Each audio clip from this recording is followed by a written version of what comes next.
Votre point de vue, cette question de M. Martin Fayulu. La rhétorique de la souveraineté, nous l'avons déjà entendu, hein.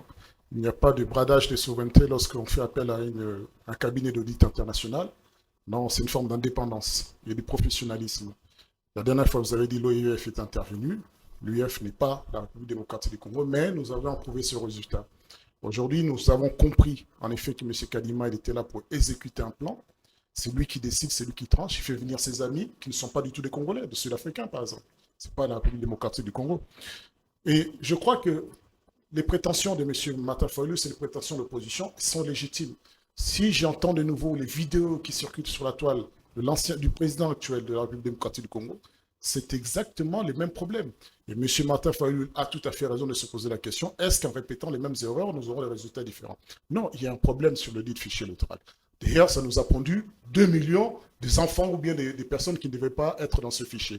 Dans ces 2 millions-là, alors qu'on nous disait déjà sur Kinshasa, nous étions dans l'ordre de montants, de nombres extraordinaires de fraudes.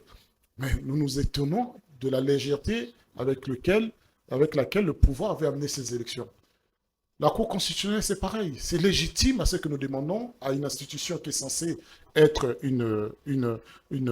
un garant de la conservation de la neutralité des acteurs politiques, mais également de la justice, à ce que les arbitres soient neutres.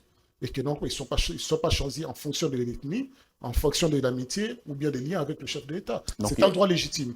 En outre, lorsqu'on parle sur le troisième plan... Il y a des inquiétudes au niveau du fichier électoral, des inquiétudes au niveau de la Cour constitutionnelle. Également, et également la représentativité de l'opposition au sein de la commission électorale indépendante. Ça ne garantit pas un scrutin crédible. Non seulement, non, on dit, mais la CENI, c'est une composante qui est censée faciliter ou bien permettre à la République démocratique du Congo de passer dans une forme de pacification et de démocratisation. C'est une institution d'appui à la démocratie. Au lieu de cela, nous assistons à une forme d'asservissement de la CENI, de copinage entre le pouvoir et la CENI.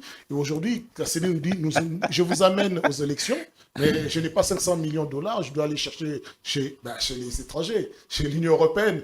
Vous ne parlez pas de souveraineté lorsqu'on va demander de l'argent à l'Union européenne. C'est ça le problème, l'autre problème. La CENI a dit, j'ai 6 mois d'arriérés de sommes que je devais percevoir, l'État ne m'a pas versé.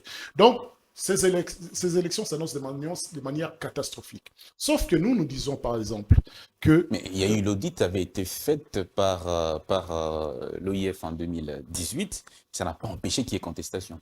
Qu'est-ce qui garantit qu'il n'y aura pas contestation si un cabinet vient